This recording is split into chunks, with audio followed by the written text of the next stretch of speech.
SSLCയുടെ ചരിത്രത്തിൽ തന്നെ ഏറ്റവും ബുദ്ധിമുട്ടിക്കുന്ന ക്വസ്റ്റ്യൻ പേപ്പറാണ് ഈ വർഷം വരാൻ പോകുന്നത്. ചാപ്റ്റേഴ്സിന്റെ വെയിറ്റേജ് അറിഞ്ഞ് പഠിച്ചാൽ മാത്രമേ നിങ്ങൾക്ക് ഫുൾ മാർക്സ് ലഭിക്കാൻ ചാൻസ് ഉള്ളൂ.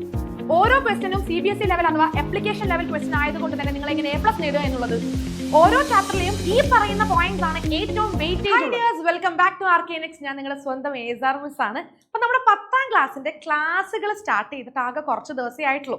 നിങ്ങൾ ട്രാക്ക് പിടിച്ച് വരുന്നേ ഉള്ളൂ, അപ്പോഴേക്ക് ഇതാ ഓടി എത്തിയിരിക്കുകയാണ് നമ്മുടെ ആദ്യത്തെ പരീക്ഷ. അതായത് നമ്മുടെ മിഡ് ടേം എക്സാം ഇങ്ങ് ഓടി എത്തിയിരിക്കുകയാണ് അല്ലേ. അപ്പൊ നമുക്കറിയാം ഫിസിക്സും കെമിസ്ട്രി മാത്സും ബയോളജിയും ഇംഗ്ലീഷും മലയാളവും ഹിന്ദിയും അങ്ങനെ കുറെ സബ്ജക്ട്സ് പഠിക്കാനുണ്ട്.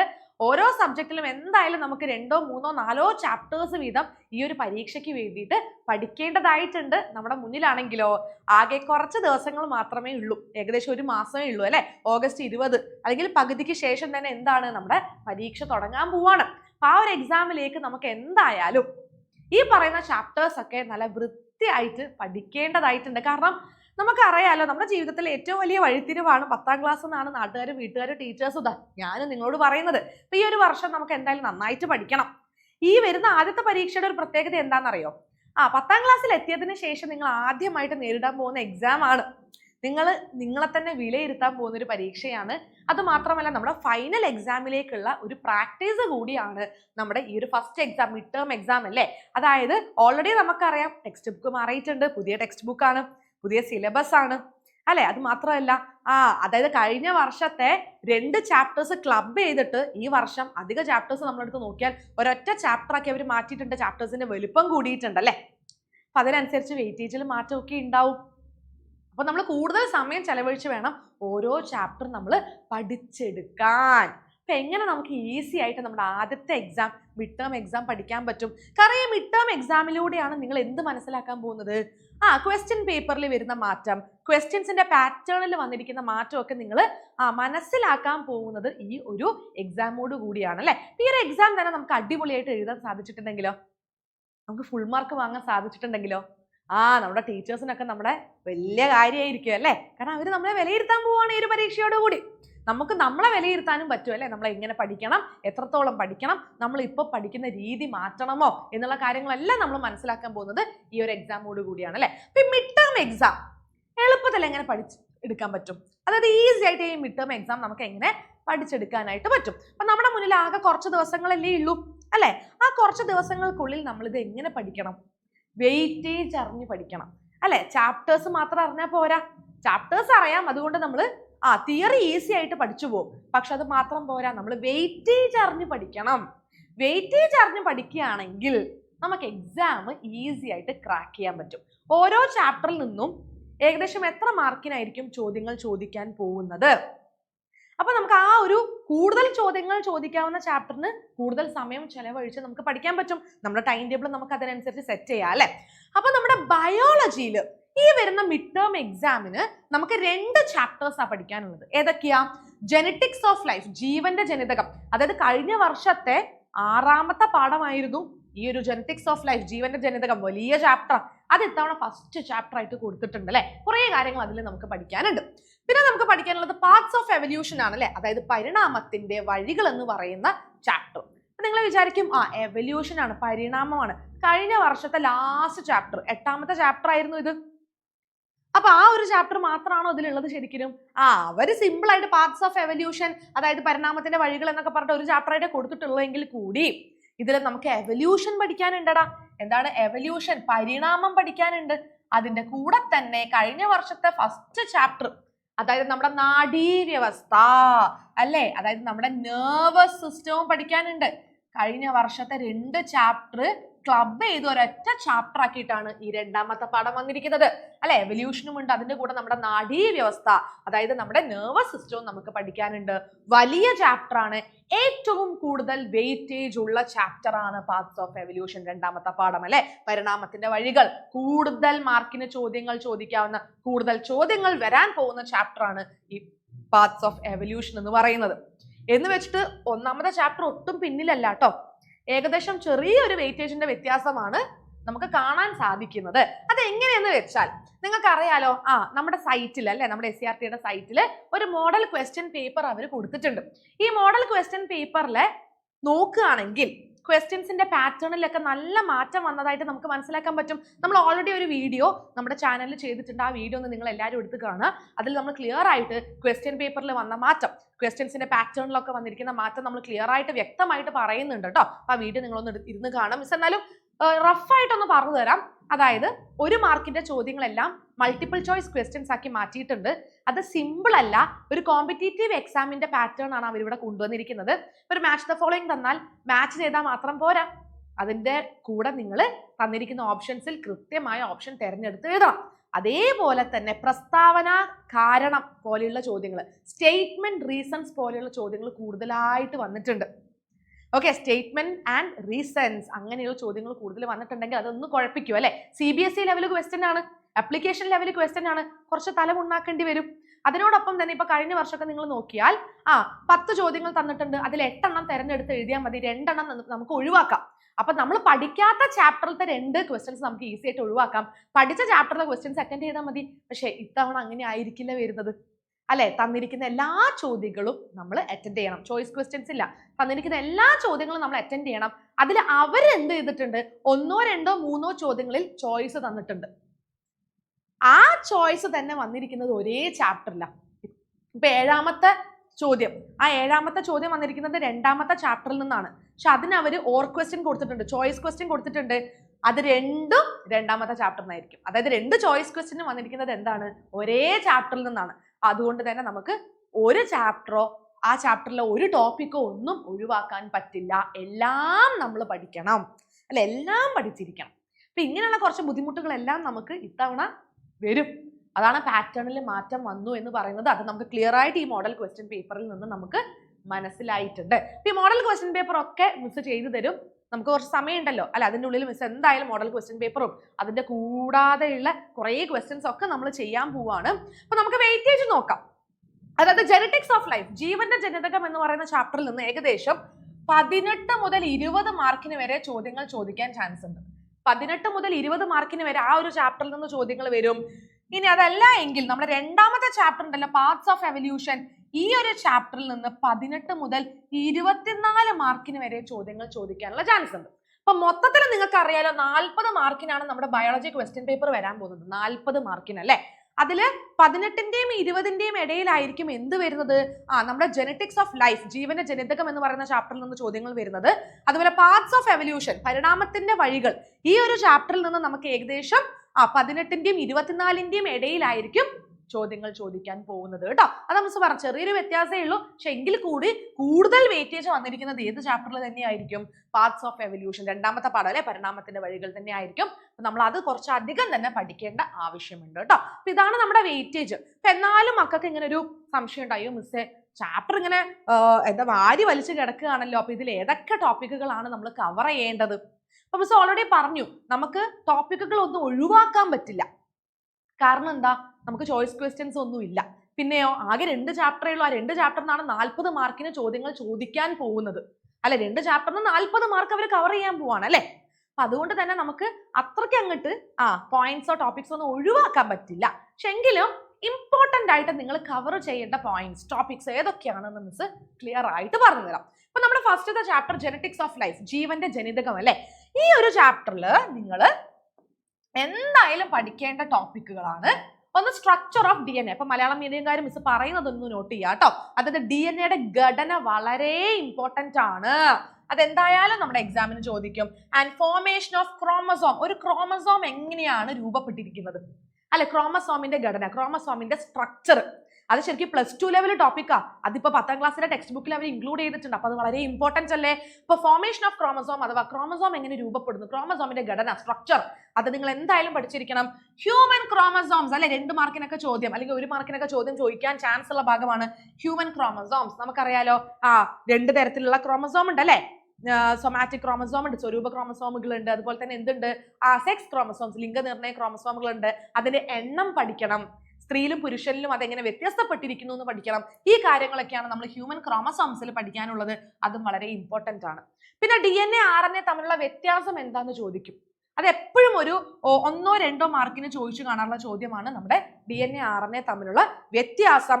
ആൻഡ് വെരി ഇമ്പോർട്ടന്റ്, 3 മാർക്കിനും 4 മാർക്കിനും ഒക്കെ ചോദിക്കാൻ ചാൻസ് ഉള്ള ക്വസ്റ്റ്യൻ ആണ് protein synthesis, very very very important. Protein നിർമ്മാണം അല്ലെ, ട്രാൻസ്ക്രിപ്ഷൻ, ട്രാൻസ്ലേഷൻ എന്നൊക്കെ പറഞ്ഞിട്ട് +2 ലെവൽ ടോപ്പിക് അല്ലേ, അത് നമുക്ക് പഠിക്കാനുണ്ട്. വിത്ത് ചിത്രം നിങ്ങൾ പഠിച്ചോളുക, വളരെ ഇമ്പോർട്ടന്റ് ആണ്, ലേബൽ ചെയ്യാൻ ചോദിക്കും.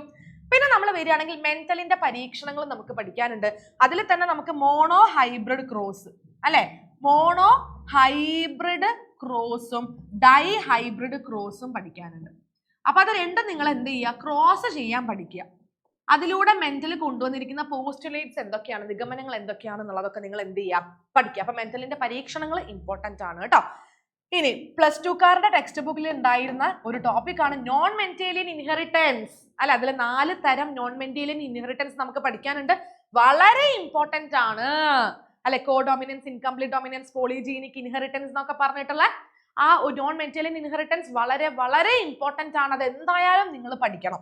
പിന്നെ 1 മാർക്കിന് ചോദിക്കാൻ ചാൻസ് ഉള്ള ക്വസ്റ്റ്യൻ ആണ്, എന്തുകൊണ്ടാണ് ത്വക്കിന്റെ നിറം ഇങ്ങനെ വ്യത്യാസപ്പെട്ടിരിക്കുന്നത്, പിഗ്മെന്റ് മെലാനിൻ അല്ലെ. അത് 1 മാർക്കിന് എപ്പോഴും അവർ ചോദിക്കാറുണ്ട് കേട്ടോ. ക്രോസിംഗ് ഓവർ 3 മാർക്കിന് ചോദിക്കാറുള്ള വളരെ ഇമ്പോർട്ടന്റ് ആയിട്ടുള്ള ചോദ്യമാണ്. 3 മാർക്കിനോ 4 മാർക്കിനോ എല്ലാം ആ ഒരു ഭാഗത്തു നിന്ന് ചോദ്യം വരാൻ ചാൻസ് ഉണ്ട്. സോ മക്കൾ എന്ത് ചെയ്യുക, അതെന്തായാലും പഠിച്ചിരിക്കുക. ക്രോസിംഗ് ഓവർ വളരെ ഇമ്പോർട്ടന്റ് ആണ്. ചിത്രം പഠിക്കണം, ആ ഒരു ഡയഗ്രാം അല്ലെ, ആ ഒരു ഇലുസ്ട്രേഷൻ പഠിച്ചേ പറ്റുള്ളൂ. പിന്നെ മ്യൂട്ടേഷൻ, അത് 1 മാർക്കിനൊക്കെ ചോദിക്കാൻ ചാൻസ് ഉള്ള, അല്ലെങ്കിൽ 2 മാർക്കിന് ചോദിക്കാൻ ചാൻസ് ഉള്ള ഒരു ക്വസ്റ്റ്യൻ ആണ് കേട്ടോ. അപ്പൊ ഇതൊക്കെയാണ് നമുക്ക് ഫസ്റ്റ് ചാപ്റ്ററിൽ ഏറ്റവും ഇമ്പോർട്ടന്റ് ആയിട്ട് വന്നിരിക്കുന്നത്. അപ്പൊ മക്കളെ ഇത്രയും കാര്യങ്ങൾ പഠിച്ചോളൂ. അതിൽ മിസ് ഓൾറെഡി പറഞ്ഞ കാര്യം തന്നെയാണ് വീണ്ടും റിപ്പീറ്റ് ചെയ്ത് പറയുന്നത്. DNA സ്ട്രക്ചർ, അതുപോലെ ക്രോമസോമിന്റെ സ്ട്രക്ചർ, പ്രോട്ടീൻ സിന്തസിസ്, പ്രോട്ടീൻ നിർമ്മാണം, അതുപോലെ തന്നെ എന്താ നോൺ മെന്റേലിയൻ ഇൻഹെറിറ്റൻസും ക്രോസിംഗ് ഓവറും ഒക്കെ എന്തായാലും ചോദിക്കാൻ ചാൻസ് ഉള്ള വലിയ മാർക്കുകൾ വരാൻ പോകുന്ന ചോദ്യങ്ങളാണ് കേട്ടോ, പഠിച്ചു വെച്ചോളുക. ഇനി നമ്മുടെ 2ാമത്തെ ചാപ്റ്ററിലേക്ക് പോവുകയാണെങ്കിൽ, പാർട്സ് ഓഫ് എവല്യൂഷൻ, പരിണാമത്തിന്റെ വഴികളിലേക്ക് പോവുകയാണെങ്കിൽ, നമുക്ക് ശരിക്കും ഇത് ഒരു ചാപ്റ്റർ ആയിട്ട് അവിടെ കൊടുത്തിരിക്കുന്നതെങ്കിൽ കൂടി 2 ചാപ്റ്ററിന്റെ അത്രയും വലിപ്പം ഉണ്ട്. കാരണം 2 വലിയ കാര്യങ്ങൾ നമുക്ക് പഠിക്കാനുണ്ട്. പരിണാമം, എവല്യൂഷൻ, ഹ്യൂമൻ നെർവസ് സിസ്റ്റം, അതായത് നമ്മുടെ നാഡീവ്യവസ്ഥ അല്ലെ, നാഡീവ്യവസ്ഥ. ഇത് രണ്ടും കൂടി നമുക്ക് കുറച്ച് അധികം തന്നെ സമയം ചെലവഴിച്ച് പഠിക്കാനുണ്ട്.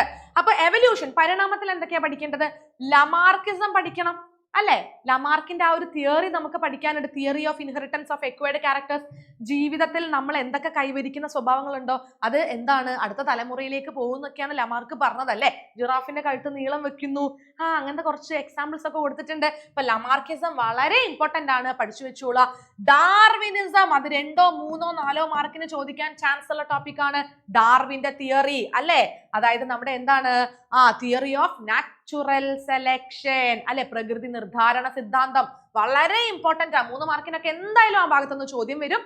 പിന്നെ നമുക്ക് ഒരു ഇലുസ്ട്രേഷൻ കൊടുത്തിട്ടുണ്ട് അല്ലെ, 2.4 evolution of different categories of organisms. അപ്പൊ അത് നിങ്ങൾ ഒന്ന് പഠിക്കുക. ആർക്കെ, യൂക്കാരിയ എന്നൊക്കെ പറഞ്ഞിട്ട് ഒരു ചിത്രം അവിടെ കൊടുത്തിട്ടുണ്ടല്ലോ, അപ്പൊ അത് നിങ്ങൾ എന്തായാലും പഠിക്കണം കേട്ടോ.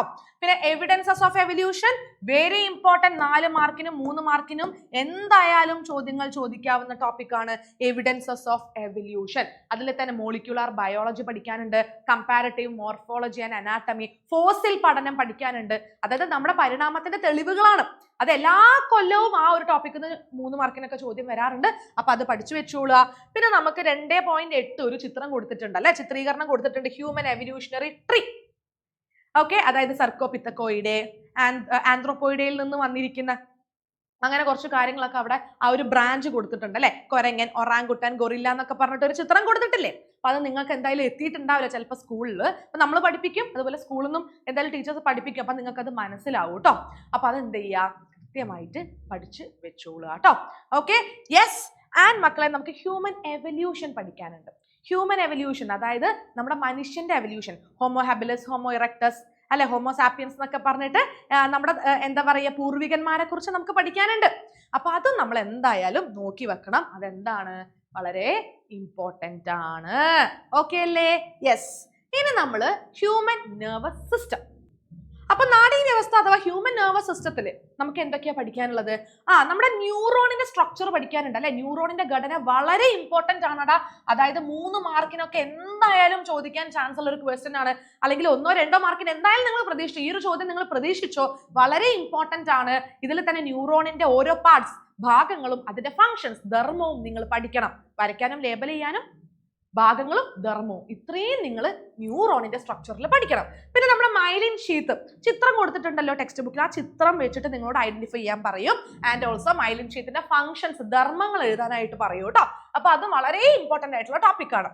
പിന്നെ പാർട്സ് ഓഫ് നെർവസ് സിസ്റ്റം, അതായത് കേന്ദ്ര നാഡീ വ്യവസ്ഥ, പെരിഫറൽ നാഡീ വ്യവസ്ഥ, central nervous system, peripheral nervous system എന്നൊക്കെ പറഞ്ഞിട്ട് ഒരു ചെറിയൊരു ഫ്ലോ ചാർട്ട് പോലെ കൊടുത്തിട്ടുണ്ട് ടെക്സ്റ്റ് ബുക്കിൽ അല്ലെ. അത് ഒരു മാർക്കിനൊക്കെ ചോദിക്കാറുള്ളൂ. അപ്പൊ അതൊന്നും എന്ത് ചെയ്യുക, നിങ്ങൾ നോട്ട് ചെയ്ത് വെക്കുക. പിന്നെ നമ്മുടെ ബ്രെയിനിന്റെ പാർട്സ്, ബ്രെയിൻ നിങ്ങൾ വരയ്ക്കാനും ലേബൽ ചെയ്യാനും പഠിക്കുക. അതിന്റെ പുറമെ ബ്രെയിനിന്റെ ഭാഗങ്ങൾ, പാർട്സ് ആൻഡ് ഫങ്ഷൻസ്, ഓരോ ഭാഗത്തിന്റെയും ധർമ്മം നിങ്ങളോട് ഉറപ്പായും ചോദിക്കും. ഇത് 3 അല്ലെങ്കിൽ 4 മാർക്കിന്റെ ചോദ്യമാണ്. വളരെ വളരെ വളരെ വളരെ ഇമ്പോർട്ടന്റ് ആണ്, ഉറപ്പായും ചോദിക്കുന്ന ചോദ്യമാണ് നമ്മുടെ ബ്രെയിൻ. അപ്പൊ ബ്രെയിനും അതുപോലെ ന്യൂറോണും ആണ് നിങ്ങൾ ഡയഗ്രാം വെച്ച്, ആ ചിത്രീകരണം വെച്ച് നിങ്ങൾ പഠിക്കേണ്ടത് കേട്ടോ. അതുപോലെ തന്നെ ചിത്രീകരണം വെച്ച് പഠിക്കേണ്ട, ആ ഡയഗ്രാം വെച്ച് പഠിക്കേണ്ട മറ്റൊരു ടോപ്പിക്കാണ് നമ്മുടെ സ്പൈനൽ കോഡ് അല്ലെ. ബ്രെയിനും സ്പൈനൽ കോഡും നമ്മുടെ കേന്ദ്ര നാഡീ വ്യവസ്ഥയുടെ ഭാഗങ്ങളാണ്, സെൻട്രൽ നെർവസ് സിസ്റ്റത്തിന്റെ പാർട്സ് ആണ്.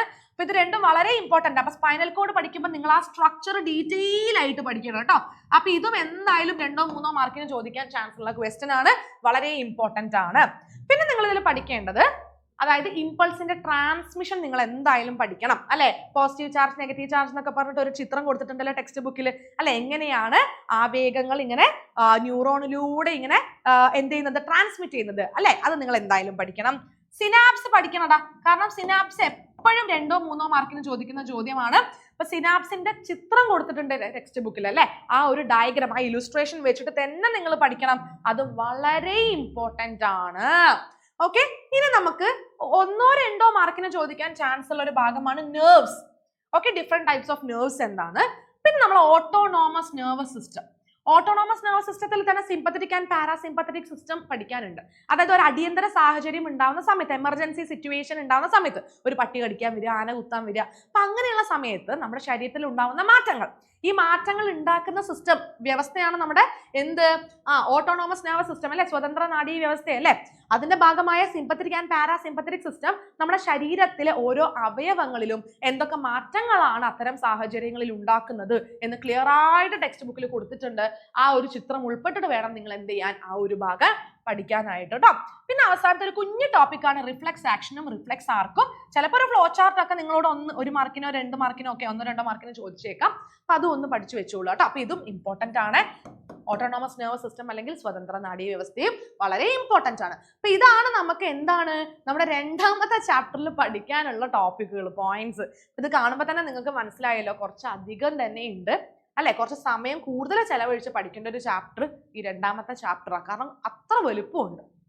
അപ്പൊ നിങ്ങൾക്ക് ഇപ്പൊ ഒരു ഐഡിയ കിട്ടിയല്ലോ അല്ലെ, നമ്മുടെ മിഡ് ടേം എക്സാമിന് വേണ്ടിയിട്ട് ബയോളജിയിൽ എന്തൊക്കെ പഠിക്കണം, ഏതൊക്കെ ചാപ്റ്റേഴ്സ് പഠിക്കണം അല്ലെ, ഏതൊക്കെ ടോപ്പിക് കവർ ചെയ്യണം. ആൻഡ് ഓൾസോ വെയിറ്റേജ് എന്താണെന്ന് നിങ്ങൾക്ക് മനസ്സിലായി. വെയിറ്റേജ് അറിഞ്ഞു പഠിക്കാം. മിസ് വീണ്ടും വീണ്ടും പറയാണ്, 1ാമത്തെ ചാപ്റ്ററിൽ നിന്ന് 18 മുതൽ 20 മാർക്കിന് വരെ ചോദ്യങ്ങൾ പ്രതീക്ഷിക്കണം. 2ാമത്തെ ചാപ്റ്ററിലോ 18 മുതൽ 24 മാർക്കിന് വരെ ചോദ്യങ്ങൾ നമ്മൾ പ്രതീക്ഷിക്കണം. അപ്പൊ ഈ വെയിറ്റേജ് മനസ്സിലാക്കിയിട്ട് നിങ്ങൾ എന്ത് ചെയ്യുക, ഓരോ ചാപ്റ്ററിനും സമയം കണ്ടെത്തി ഓരോ ടോപ്പിക്കിനും കൃത്യമായ സമയം കൊടുത്ത് നിങ്ങൾ പഠിക്കണം കേട്ടോ. ഓക്കെ, അന്ന് വെച്ചിട്ട് ഒന്നും ഇതാലോചിച്ച് പേടിക്കണ്ട. കാരണം എന്താ, അതിനാണ് RKNX ഉള്ളത്, അതിനല്ലേ നമ്മളൊക്കെ ഉള്ളത്. അപ്പൊ ഇതുപോലെ നിങ്ങൾക്ക് കൃത്യമായിട്ട് ക്ലാസ് കിട്ടാന്, ക്വസ്റ്റ്യൻസ് കിട്ടാന് അല്ലെ, ഇതുപോലെയുള്ള കുറെ അപ്ഡേഷൻസും കാര്യങ്ങളൊക്കെ കിട്ടണമെങ്കിൽ നിങ്ങൾ എന്ത് ചെയ്യണം, നമ്മുടെ ചാനൽ സബ്സ്ക്രൈബ് ചെയ്യണ്ടേ. അപ്പൊ പെട്ടെന്ന് തന്നെ എന്ത് ചെയ്യാം, നമ്മുടെ ചാനൽ സബ്സ്ക്രൈബ് ചെയ്യുക. ആൻഡ് നിങ്ങളെ സജഷൻസ് കമന്റ് ചെയ്യാൻ മറക്കരുത്. ആൻഡ് ഓൾസോ ലൈക്ക് ചെയ്യാൻ മറക്കരുത് കേട്ടോ. അപ്പം ഇതൊന്നും അറിയാതെ അന്താളിച്ച് നിൽക്കുന്ന നിങ്ങളുടെ കൂട്ടുകാരുണ്ടെങ്കിൽ ആ കൂട്ടുകാർക്ക് എന്ത് ചെയ്യുക, പെട്ടെന്ന് തന്നെ ഈ വീഡിയോ ഷെയർ ചെയ്ത് കൊടുക്കുക കേട്ടോ. എന്നിട്ട് അവരോടും എന്ത് ചെയ്യുക, ഇതനുസരിച്ച് ടൈം ടേബിൾ സെറ്റ് ചെയ്ത് പഠിക്കാൻ പറയാം. അപ്പൊ ഇനിയും നമ്മൾ വരുന്നുണ്ട് നിങ്ങളുടെ മുന്നിലേക്ക്. എന്തിനാ, നിങ്ങൾക്ക് ചോദ്യങ്ങൾ വേണ്ടേ, ചോദ്യങ്ങളൊക്കെ ആയിട്ട് മിസ് വരുന്നുണ്ട്. ആൻഡ് ഓൾസോ നമ്മുടെ first chapter genetics of life, ഈ ചാപ്റ്ററിന്റെ കംപ്ലീറ്റ് ക്വസ്റ്റ്യൻസ് സോൾവ് ചെയ്തിട്ടുള്ള വീഡിയോ, അതായത് textbook line by line നമ്മൾ എടുത്ത വീഡിയോ നമ്മുടെ ചാനലിൽ കിടപ്പുണ്ട്. അത് മക്കൾ എന്ത് ചെയ്യുക, കാണാം. ഫസ്റ്റ് ചാപ്റ്റർ സെറ്റ് ആയിക്കോളൂ കേട്ടോ. അപ്പൊ നമുക്ക് എന്ത് ചെയ്യാം, ഇനി അടുത്ത വീഡിയോ ആയിട്ട് കാണാം. ചിൽഡ്രൻ, ടാറ്റാ.